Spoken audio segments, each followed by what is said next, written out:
오늘 말씀의 제목은 부활하신 주님이 주시는 은혜, 이런 제목으로 함께 말씀을 상고하도록 하겠습니다. 제목을 한번 같이 하겠습니다. 부활하신 주님이 주시는 은혜. 한 번만 더 하겠습니다. 아침 안 드셨죠? 부활하신 주님이 주시는 은혜. 부활하신 주님이 주시는 은혜. 예.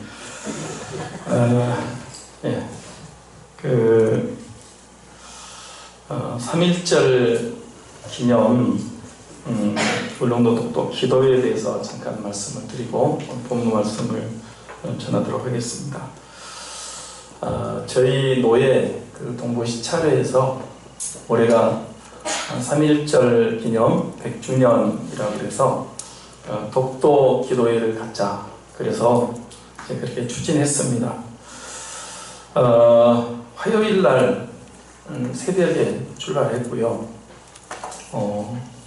화요일날 새벽에 1시 50분에 일어났어요. 1시 50분에 가서 출발했습니다. 독도는 항상 그렇게 간다네요.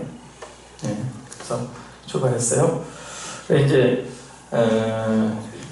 울릉도 들렸다가 독도 가고 다시 울릉도 왔다가 이제 돌아오는 거예요. 화요일날 출발해서 목요일날 이렇게 돌아오는 일정으로 2박 3일 일정으로 출발했습니다.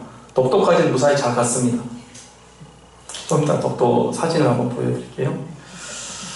그리고 이제 울릉도까지 왔는데 울릉도에서 짐 정리를 해가지고 목요일날 배 타고 나오려고 그러는데 배가 안 들어오는 겁니다.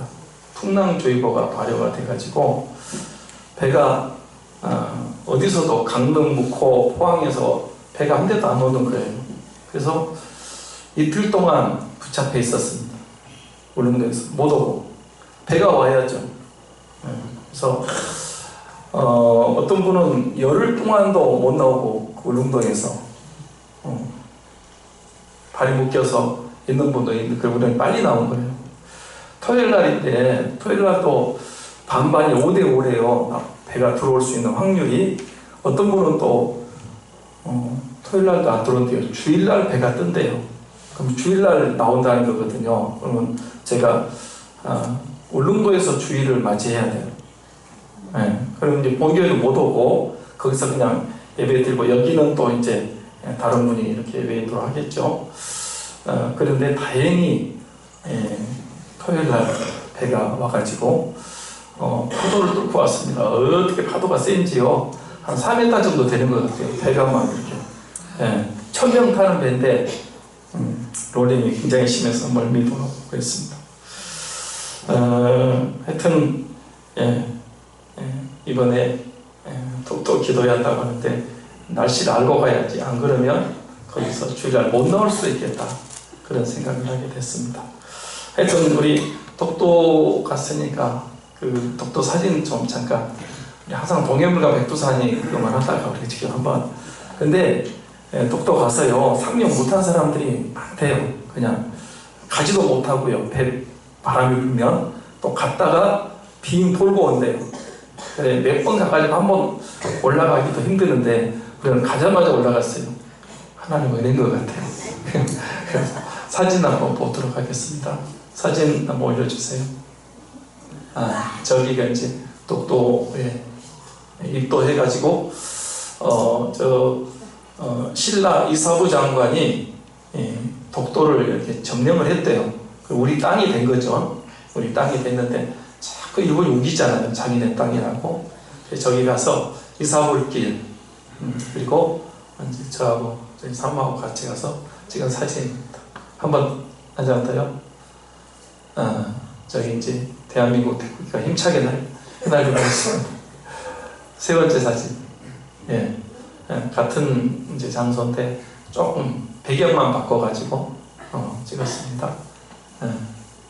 그리고 이제 또 서로 태극기 잡고 그렇게 했고요. 독도 기도회입니다. 그래서 이제 하나님 대한민국 통일을 허락해 주옵소서. 독도가 한국 땅이 확실합니다.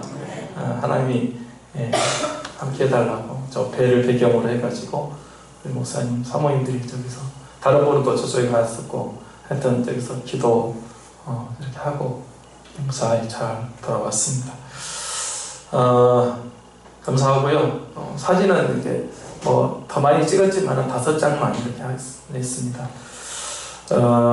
하나님의 은혜로 또 여러분 기도해 주셔서 제가 오늘 이렇게 이 자리에 올 수 있지 않았나.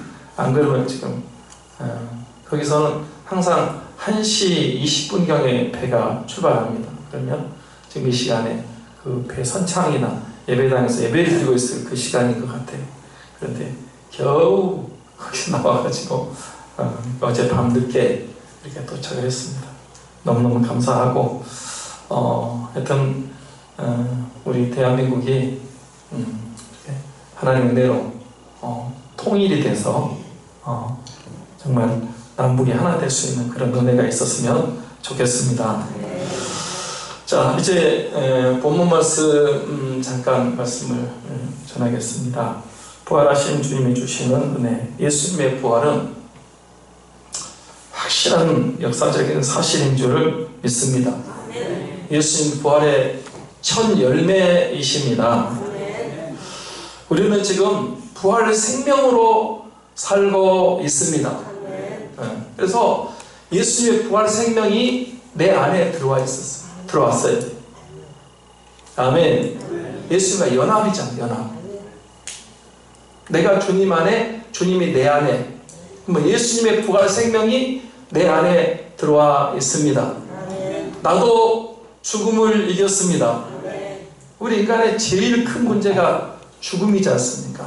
근데 죽음을 예수님이 이겼고 예수님을 믿는 우리도 죽음을 이겼습니다. 부활 생명으로 살고 있고요.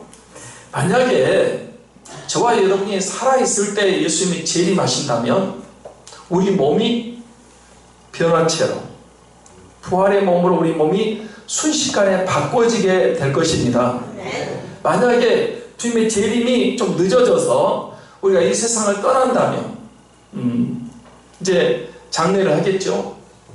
예수님 재림하시는 날 그때 우리가 예수님과 같은 몸으로 예수님의 그 온전한 몸, 신령한 몸 그리고 이 가장 젊은 모습으로 그리고 영생하는 몸으로 저와 여러분의 몸이 부활하게 될 것을 우리는 확실히 믿습니다.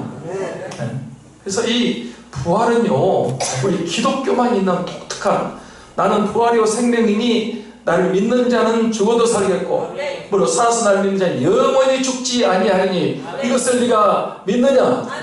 우리는 죽음을 이겼습니다. 죽음을 이겼어요.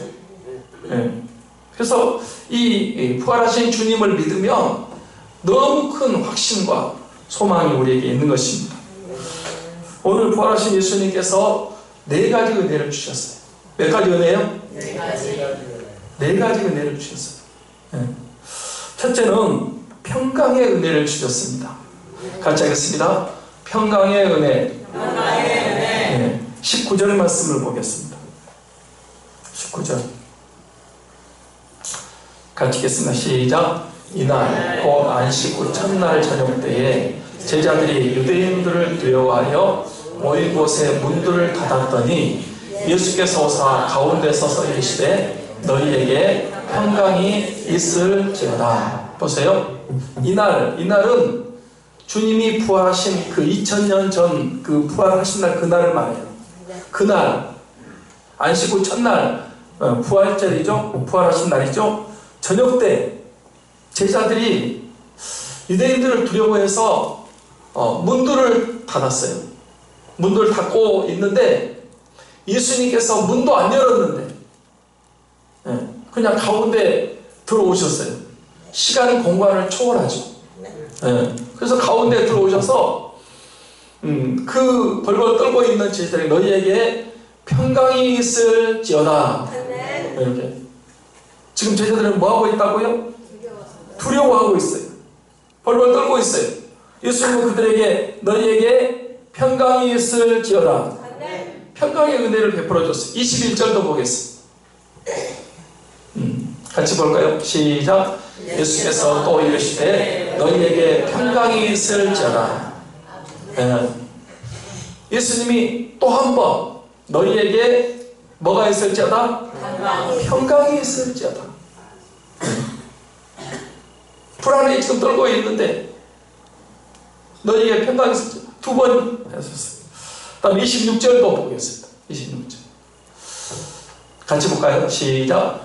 여드레를 지나서 제자들이 다시 집 안에 있을 때 도마도 함께 있고 문들이 닫혔는데 예수께서 오사 가운데 서서 이르시되 너희에게 평강이 있을지어다 하시고, 자, 며칠이 지났다고 부활하신 다음에요? 여드레가 지났어요. 여드레가 지났어요. 네. 그러니까 그 다음 아마 주일인 것 같아요. 여드레가 지났으니까 다시 제자들이 집 안에 있는데 그날은 도마도 함께 있었어요. 그러니까 첫째 날은 도마가 그 자리에 없었어요. 도마가. 그래서 그 부활하신 예수를 만난 제자들이 우리가 부활하신 주님 만났다, 내가 직접 확인했다 이러니까 도마가 그런 얘기 하잖아. 내 손을 못자국 만져보고 허리 장자국에 넣어보지 않고는 나는 예수님 부활한 거 못 믿겠다, 그렇게 얘기하지 않습니까? 그런데 여드레가 지났어요. 그 이후로 여드레가 지나서 또다시 모여있는데 이번에도 문이 닫혀있어요. 문 열고 들어온 것이 아니고 문이 닫혀있는데 예수님께서 부활하신 몸으로 그 가운데 나타나셨어요. 가운데 서서 이르시되 너에게 평강이 있을지어다. 몇 번 지금 하셨어요? 3번. 19절, 21절, 26절.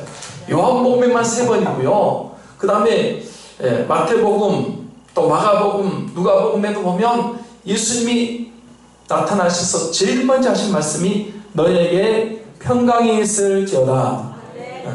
주님은 우리에게 평강을 주시러 오셨습니다.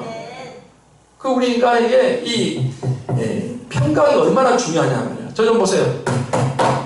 여러분은 지금 뭐 때문에 두려워하고 있습니까? 무슨 문제가 있습니까? 아마 여기 오신 분들은 전부 다 이제 좀 다를 거예요. 지금 미래에 대해서, 장래 내가 어떻게 살 거냐, 미래에 대한 불안이 있어요. 어떤 분들은 건강에 대한 염려가 있습니다. 요즘 병이 많다는데, 3사람 중에 1사람이 암이라는데 건강에 대한 불안이 있어요. 어떤 분들은 하여튼 직장에 대해서, 또 청년 같으면 결혼 문제, 취업이라든지, 하여튼 여러분 우리가 이 땅에 살아가면서 이 불안스럽고 또 두려움, 이런 걱정, 근심, 염려가 많습니다. 그런데 여러분 우리 예수님은 우리에게 평강을 선물로 주셨습니다. 주님을 믿고 의지하시면 주님이 죽음도 이기셨고요. 그리고 모든 일을 우리 주님이 주관하고 계십니다. 하늘과 땅의 모든 권세를 우리 예수님이 갖고 계십니다. 할렐루야. 저 좀 봐봐요. 눈 뜨고. 여러분 예수님을 믿으시면, 예수님 믿는다고 하는 것은 여기 와서 교회 와서 한번 예배 드리고 가는 게 아니고 그분을 진짜 나의 구주로 영접하고 그분을 믿고 의지하고 신뢰하고 순종하는 데까지 가는 것입니다. 진짜 예수님 믿으시면요, 예수님이 여러분의 문제를 해결해 주십니다. 해결해 주십니다. 우리가 예수님 믿는다고 하면서 말로만 믿지 실제로 안 믿으니까, 주님이 신뢰를 안 하니까 주님이 개입을 못 하시는 거고 못 도와주시는 거예요. 주님은 믿음 있는 사람에게 역사하십니다. 교회만 다니고 예배만 드리지 진짜 그분을 신뢰하냐 그 말. 우리 주님은 우리에게 평강을 주러 오셨습니다. 그래, 교회 오면요, 예수를 믿으면 제일 마음속에 뭐냐 그러면 2가지가 와요. 제가 항상 강조하는데, 하나는 평강이고 또 하나는 기쁨입니다. 아멘. 나의 마음 속이 늘 평안해. 나의 마음 속이 늘 평안해. 악한 죄 파도는 많으나 나의 마음속에 늘 평안해. 예수님 믿으면 돈 주고 살 수 없는 그 평안이 우리에게 와요. 네. 뭐라고 딱 꼬집어 말할 수는 없지만은 마음속에 잔잔한 평안이 하나님이 나의 아버지 되시고 예수님이 나의 구주가 되시고 성령님이 나와 함께 하시고, 물론 내 앞에 어려움이 있어요. 어려움 없다 그 말 아니에요. 어려움이 있고 해결해야 할 문제 있고 힘든 일도 있어요. 그런데 왠지 모르게 주님이 나와 함께 하신다는 그런 확신이 오면서 마음에 평안이 찾아옵니다. 이게 우리에게 주시는 가장 큰 은혜다, 이렇게 보는 것입니다. 자, 저도 늘 그런 말씀 드리는데, 한번 요한복음 14장 27절 말씀도 한번 보겠습니다. 자, 요한복음 14장 27절 앞에 한번 쳐다보세요. 쳐다보시고 같이 읽습니다. 시작. 평안을 너희에게 끼치노니 곧 나의 평안을 너희에게 주노라. 내가 너희에게 주는 것은 세상이 주는 것과 같지 아니하니 너희는 마음에 근심하지도 말고 두려워하지도 말라. 요거 이제 다락방 강화에서 다락방 설교할 때 지금 하신 말씀이거든요. 요한복음 14장 27절, 아마 여기서도 제가 평안에 대해서 말씀을 드린 것 같아요. 평안을 너희에게 끼치는, 너희에게 주노니 나의 평안을 너희에게 준다. 예수님은요, 풍랑이는 바다에서도 주무셨어요. 여러분, 지금 배가 침몰하게 생겨서 제자들이 막 물 퍼내고 막 아우성을 치고 그러는데 거기서 잠이 오겠습니까? 예수님은 거기 풍랑 속에 안 빠져 죽을 것을 아셨던 것 같아요. 예수님 십자가에 죽으셔야 됩니다. 풍랑 속에 죽겠습니까? 하나님 아버지를 신뢰했어요. 그러니까 막 제자들은 죽겠다고 아우성을 치지만은 주님은 그 안에서 평안을 누리셨고 잠을 주무셨습니다. 막 와서 깨워도 잘 모를 정도로 되게 깊은 잠을 주무셨어요. 나의 평안, 주님이 누리셨던, 여러분, 우리가 뭐 문제가 없어서 평안한 게 아니고 지금 내 앞에도 여러 가지 어려움들이 있어요. 해결할 문제도 많고요. 그렇지만 그럼에도 불구하고 주님이 누리셨던 평안을 우리 예수 믿는 사람들이 마음속에 누리게 된다, 그 말입니다. 아멘. 평안을 너에게 주셨습니다. 중간하면 우리가 받아야 됩니다. 아멘. 평안을 누려야 돼요. 네. 아니, 예수님을 평안한다고 그러는데, 줬다고 그러는데 나는 평안하지 않고 항상 불안하고 두려움, 염려, 근심, 걱정, 그거는 이 믿음이 아니잖아요. 요즘 들어서 정신병이 그렇게 많이 일어나고 있네요. 얼마 전에도 지금 3번인가 계속 조현병이라고 그러죠. 그것도 정신병이 우울증, 공황장애, 조울증 다 같은 과예요. 같은 과인데, 여러분, 그거요, 왜냐하면 자꾸 불안한 거예요. 불안한. 이번에도 제가 울릉도에 있으니까 어디 못 나가잖아요. 그 이제 맨 보는 게 뉴스밖에 더 보겠어요. 보고 소설 보고 있는데 10대가 그 자기 위층에 있는 할머니를 이번에 살해했더만. 10대 청년인데, 남자 청년인데, 자기보다 한참 나이 많은 그 할머니 힘도 없는데 어떻게 그렇게 살해하는지 모르겠어요. 그 조현병 가운데는 그런 거 봐요. 자기가 피의식을 갖고 있어요. 할머니 때문에 제가 죽겠다. 할머니 죽어야 내가 산다. 근데 할머니가 빨리 안 죽을 것 같으니까 내가 죽여야 되겠다. 이래가지고 할머니, 그 저항력도 없고 힘도 없는 할머니를 죽이고, 그렇게, 살해를 하고 그런 것 같아요. 이게 지금 뭐냐 그러면, 앞으로도 마찬가지입니다. 가면 갈수록 정신병들이, 우울증이나 공황장애, 여러분, 이거 약 먹는다고 해결되는 것도 아니고요. 하나님을 의지하셔야 됩니다. 아멘. 하나님이 우리에게 평강을 주셨습니다. 주님의 평안. 베드로야 내일 죽는다면 오늘 저녁에 코 골고 자잖아요. 얼마나 깊이 잠들었는지 깨워야 일어날 정도로. 이거는 여러분, 믿는 사람들만 누릴 수 있는 그런 참된 평안을 의미하는 것입니다. 세상이 알 수도 없고 줄 수도 없고 절대 모르는 거예요. 절대 모르는 거예요. 근데 예수님을 믿고 의지하고 신뢰하는 사람에게 우리 주님께서 너희에게 평강이 있을지어다. 너희에게 평강이 있을지어다. 그래서 우리에게 평화를 주셨어요. 네. 평화를 주셨어요. 그래서 복음서가 내게 강같은 평화가 이 마음속에서부터 우러나는 거예요. 여러분 그 전도하신 분들 그러더라고요. 보면 저 집이 굉장히 어려움이 많아요. 그런데 항상 얼굴에는 이렇게 평안이 있고 기쁨이 있고 물어보는 거예요.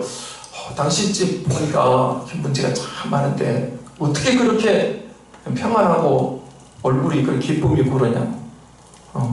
예수 믿기 때문이라. 네. 그래야 여러분 주위 사람들도 나도 참 문제가 많은데 허망한 세상에 여러분 문제 없으려면 어떻게 하면 된다고요?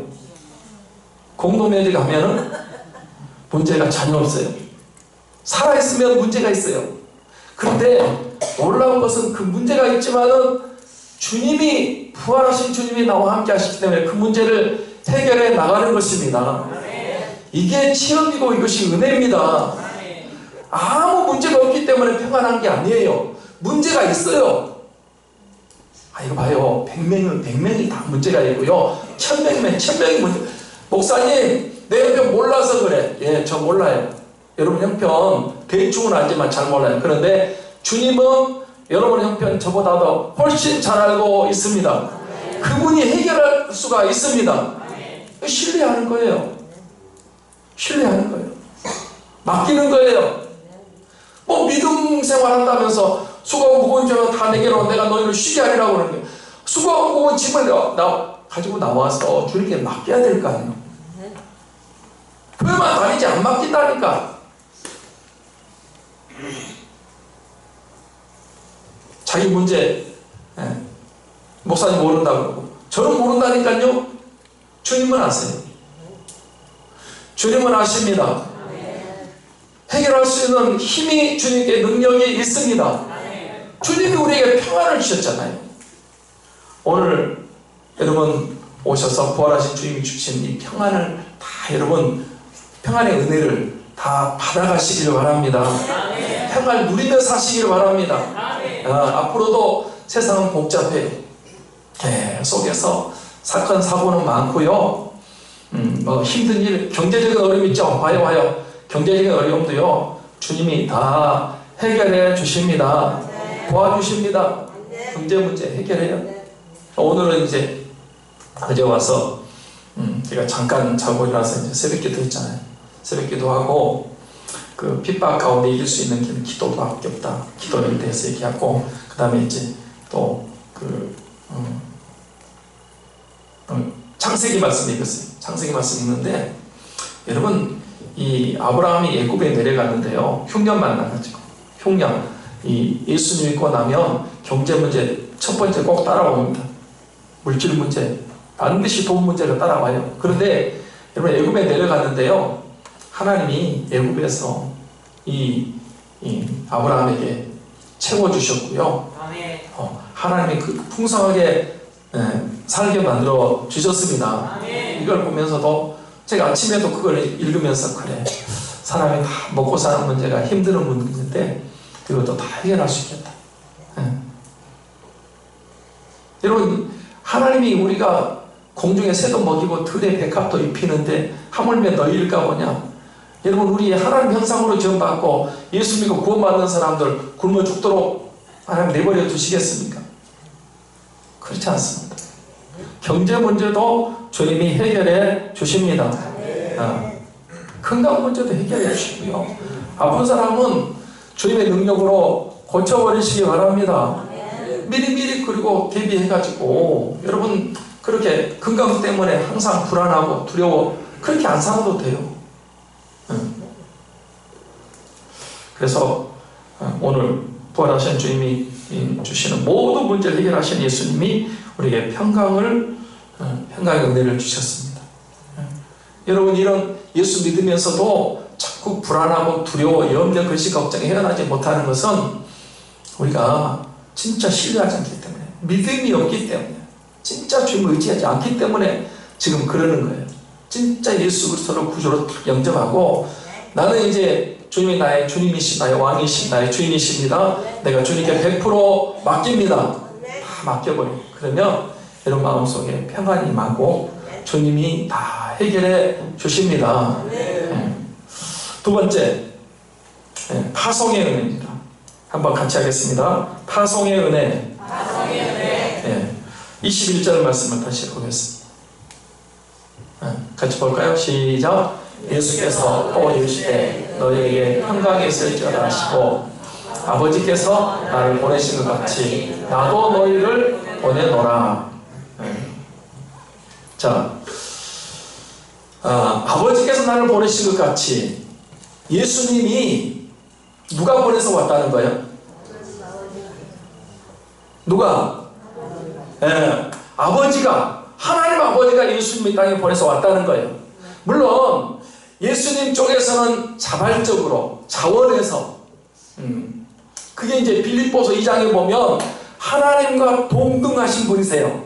제2위 되신 하나님이세요. 그러나 자기를 비워서 종의 형체를 입어서 우리 인간의 구원자가 되시기 위해서 예수님이 사람의 인간의 몸을 입고 말씀이 육신을 입어 이 땅에 태어나신 날이 성탄절이에요. 예수님이 자발적으로 오셨지만 요한복음 21장 21절에 보면 아버지께서 나를 보내신 것 같이 예수님은 하나님 아버지가 보내셨다. 구원하러, 구원의 주로. 아멘. 이렇게 정화하면 될 거예요. 창세전부터 하나님의 구원 계획인데요. 타락 이전부터겠죠. 하나님께서 예수님을 통해서 우리 인류를 구원하시기 위한 구원의 계획을 세웠어요. 아담과 하와가 선악과 먹어서 타락했어요. 이제 죄의 사망이 다 죽어야 되지 않습니까? 우리를 구원하시기 위해서 예수님께서 하늘 영광 보좌 버리고 이 땅에 오시는데 하나님 아버지가 허용하신 것 같아요. 그래서 보내셨다. 그래서 어떤 분은 그런 얘기를 하더라고요. 예수님이 최초의 선교사다. 뭐하러 오셨어요? 선교하러 오셨어요. 하나님 아버지가 이 땅에 예수님을 보내서 온 인류 죄와 사망으로 멸망에 처할 온 인류를 구원하시기 위해서 하나님 아버지가 예수님을 최초로 선교사로 파송하셨습니다. 그래서 그 일을 하신 거예요. 그 일을 하셨어요. 십자가와 부활을 통해서 인류를 구원하시는 그 일을 하셨어요. 이제 십자가를 지셨고 부활하신 주님께서 아버지께서 나를 보내신 것 같이 나도 너희를 보내노라. 예수님이 이제 우리를 파송하십니다. 할렐루야. 이 말씀과 마태복음 28장 20절 말씀이 연결이 되는 거죠. 하늘과 땅의 모든 것을 내게 주셨으니 그러면 너희는 가서 모든 족속으로 제자를 삼아 아버지와 아들과 성령의 이름으로 세례를 주고 내가 너희에게 분부한 모든 것을 가르쳐 지키게 하라. 볼지어다 세상 끝날까지 내가 너희와 항상 함께 있으리라 하시니라. 마가복음 말씀도 같은 말씀이죠. 너희는 온 천하에 다니며 만민에게 복음을 전파하라. 그것도 파송하시는 겁니다. 주상 명령이 아버지께서 나를 보내신 것 같이 나도 너희를 보내노라. 우리는 이 주님으로부터 파송받은 사람들입니다. 어떤 분은 그렇게 표현을 하더라고요. 우리는 하나님의 대사들입니다. 같이 한번 하겠습니다. 나는 하나님의 대사입니다. 하지도 않은 사람이 있어. 다시 한번 나보고 나는 하나님의 대사입니다. 대사 아무나 보내. 여러분 우리나라도 그 세계 120개 있잖아요. 대사를 보내요.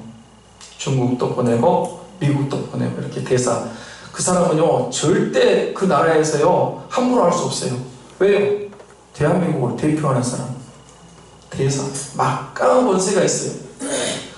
예수님이 우리를 이 하나님의 대사, 예수님의 대사로 우리를, 나도 너희를 보낸다, 파송한 거예요. 우리가 여러분 파송받은, 대사로 파송받은 하나님의 백성들입니다. 어디로 파송받았을까요? 예? 어디로? 집으로, 육소로, 살면장, 뭐. 예, 가정으로. 여러분, 가정의 대사들이 되시기를 바랍니다. 네. 그래서 가정을 복음화시켜야 돼요. 네. 가정을 행복하게 만들어야 됩니다. 네. 가정을 변화시켜야 돼요. 우리가 대사로 어디 먼 나라에 가서 안 하도록 여러분 가족을 다 구원시키도록 그런 사명을 우리가 받았습니다. 그런 파송을 받은 거예요. 여러분 직장으로 가면 직장 복음화를 하셔야 돼요. 또 학교 가면 학교 캠퍼스를 복음화시키고, 일터에 가면 일터에서, 장사하면 장사하는 그곳에서, 여러분 나는 하나님의 정권대사, 내가 모든 것을 위임받은 그런 정권대사로서 여러분 나가서 복음도 전하고, 여러분 사명도 감당, 영혼도 구원하고, 그곳에서 하나님 나라가 임할 수 있도록 그러한 책임과 의무가 우리에게 있습니다. 우리는 구원받은 하나님의 자녀들입니다. 나가서 여러분 복음을 전하는 그런 대사들이 되십니다. 나도 너희를 보내노라, 파송의 은혜를 받았습니다. 세 번째, 성령의 은혜를 주셨습니다. 같이 합니다. 성령의 은혜. 성령의 은혜. 저 좀 보시고, 성령의 은혜. 성령의 은혜. 성령의 은혜. 자, 22절 보겠습니다. 같이 볼까요? 시작. 이 말씀을 하시고 그들을 향하여 숨을 내쉬며 이르시되 성령을 받으라. 뭘 받으라? 성령을 받으라. 지금 누가 하신 말씀이죠? 부활하신 예수님께서 찾아오셔서 너에게 평강이 있을지어다, 너에게 평강이 있을지어다, 아버지가 나를 보낸 것처럼 나도 너희를 보내노라, 이렇게 말씀하시고 그 다음에 숨을 내쉬며. 이 말씀이 창세기 2장에 사람을 흙으로 빚으시고 그 코에게다 뭘 불어넣었어요? 생기를 불어넣은 사람이 뭐가 됐어요? 생명이 됐지라. 이렇게 불어넣어가지고 우리 인간이요, 이제 이 육체가 여기서 생기가 떠나면요, 생기가 떠나면, 영혼이 떠나면 이거는 아무것도 아니에요. 이건 진짜 시체고요. 이거 처치곤란이요. 우리가 막 육신을 그렇게 위하지만은 사실 중요한 건 영혼이거든요. 영혼이 중요합니다. 이 육신, 여러분 흙으로 만들었어요. 참 이 장례하는 것도 참 순서가 복잡하더라고요. 그런데 흙으로 짓고 그 코에다가 생기를 불어넣으니까 이제 생명이 돼가지고 사람이 됐어요. 오늘 이 말씀은 예수님이 이제 어떤 행동으로 보여주는 거죠. 숨을 내쉬며 이르시되 성령을 받으라. 예수님이 성령을 부어주시는 분입니다. 성령세를 부어주시는 분이 예수님이십니다. 성령을 우리 여러분 이제 마지막 설교 때, 다락방 설교 때 성령을 뭐라고 그랬죠? 보혜사라고 그랬죠. 보혜사. 보혜사가 무슨 뜻이라고요? 보호해 주시고, 은혜를 베푸시고, 가르쳐 주시고, 성령님이 우리를 보호해 주십니다. 성령님이 은혜를 주십니다. 성령님이 가르쳐 주시고 깨닫게 하시고 생각나게 하시고 새 힘을 주시는 분이 성령님이십니다. 그러니까 우리가 평강을 누릴 수 있고 파송을 받아서 세상을 변화시켜야 되고 복음을 전해야 되고 열매 맺어야 되고, 여러분 이 예수 그리스도의 증인이 되려고 하면 내 힘으로는 할 수 없어요. 성령을 보내주셨습니다. 사도행전 1장 4절인가요?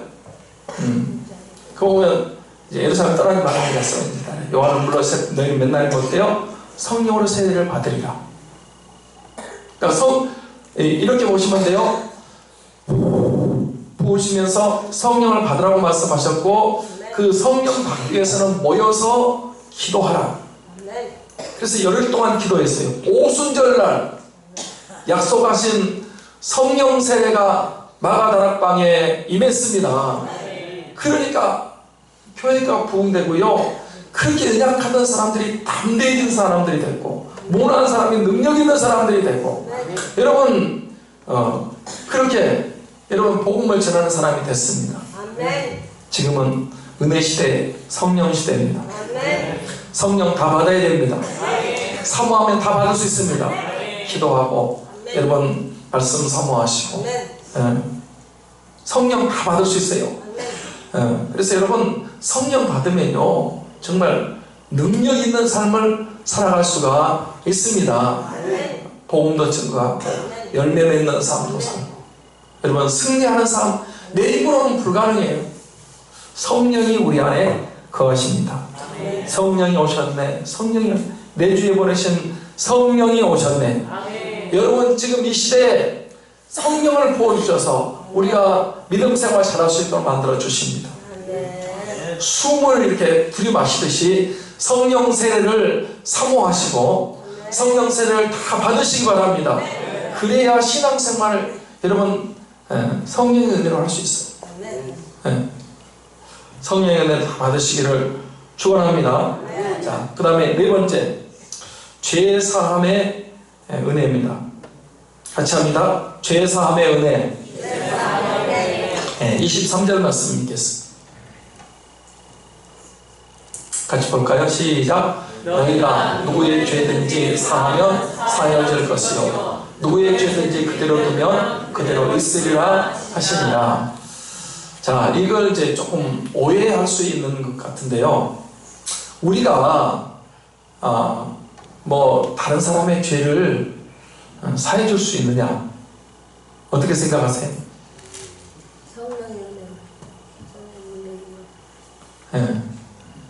성령의 능력도 아니고요. 너희가 누구의 죄든지 사하면 사해질 것이고 그대로 두면 그대로 있으리라 하는데 이걸 이제 교회에 주신 권세로 이렇게 봐요. 두 가지로 보는 건데 교회에는요 교회의 거룩성을 유지하기 위해서 권징이라는 게 있어요. 권징. 그전에는 교회 권징할 때 주의를 안 지키면요 근신을 시키고 정직을 시켰대요. 지금은 그러면 어떡하? 다 도망치겠죠. 교회 빼먹고 아니 전에요 제가 어떤 교회에 이렇게 그 회의록을 봤어요. 회의록을 보는데 거기 보니까 아무개 집사인데 주일날 예배를 빼먹다 몇 개월 동안 근신 그게 적혀 있더라고. 맨날 그 책에다가 이렇게 적어놨어요. 그래서 야 주일 함부로 빼먹어도 안 되겠다. 여러분 뭐 술 담배하고 하는 것도요 알고 보면 그것도 권징 대상이 되는 거예요. 그리고 이렇게 뭐 잘못하는 거 있지 않습니까? 그 교회에서 소환해가지고 이제 그 사람 벌을 줄 수 있도록 하나님의 권징 제도를 만들. 왜냐하면 그게 거룩성 교회를 이렇게 거룩하게 지키는 거고 본인의 신앙을 지키도록 하기 위해서 하나님 교회에다가 권징할 수 있도록 그렇게 주셨어요. 함부로 할 수 없죠. 해벌도 할 수 있고요. 해벌도. 또 하나는 우리가 복음을 전해요. 이렇게 예수 믿으세요.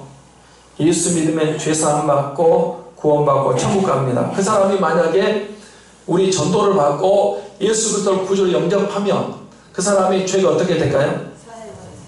어떻게 돼요? 사해지는 거죠. 내가 사해 줄 수는 없어요. 죄 사해 주는 것은 누구만 할 수 있어요? 하나님만 할 수 있어요. 예수님만 할 수 있어요. 그거는 주님의 그 고유 권한이요. 중풍병자에도 내 죄 사함을 받았는 이렇게 선포하셨잖아요. 그거는 하나님이 하시는 거예요. 우리는 누구도 죄 사는 권세가 없어요. 교회를 통해서 예수 믿고 구원받으면 그 영혼이 죄 사함 받게 되는 것입니다. 우리가 전도해서 그 사람이 예수 그리스도를 믿으면 지금까지 모든 죄가 다 사함받게 해주는 그런 권세, 그런 권세. 이걸 만약에 개인의 권세로 생각하면 오해가 될 수 있고, 그건 아니거든요.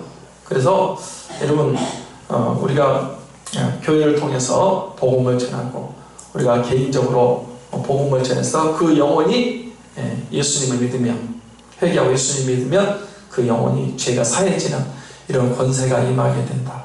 이런 죄를 사해주는 권세도요, 우리 그리스도인에게 주신 엄청난 은혜고 권세인 줄 믿습니다. 이제 말씀을 마치려고 합니다. 부활하신 예수님께서 이 땅에 40일 동안 계셨어요. 며칠 동안 계셨다고요? 40일 동안.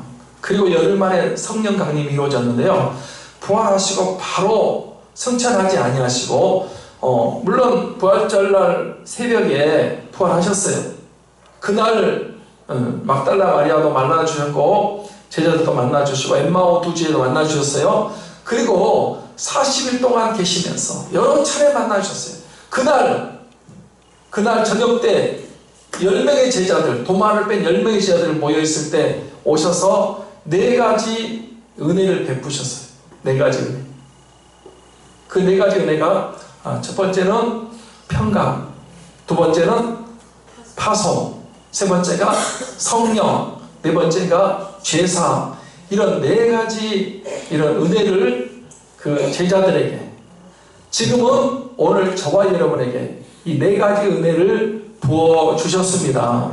그래서 여러분, 이거를 내가 이론적으로 알고만 있지 말고요, 이거를 그냥 내가 믿음으로 받으셔야 됩니다. 4가지 은혜를 받으시기 바랍니다. 그리고 그걸 누리셔야 됩니다. 주님이 주셨는데 내가 안 받는 것은 나의 믿음이 없음이죠. 불신앙이죠. 그러지 말고 이 4가지 은혜를 내가 다 받아서 그걸 내가 누리시면서 여러분 믿음 생활 승리할 수 있는 그런 우리 모든 성도들이 되시기를 주님의 이름으로 축원합니다. 기도하겠습니다.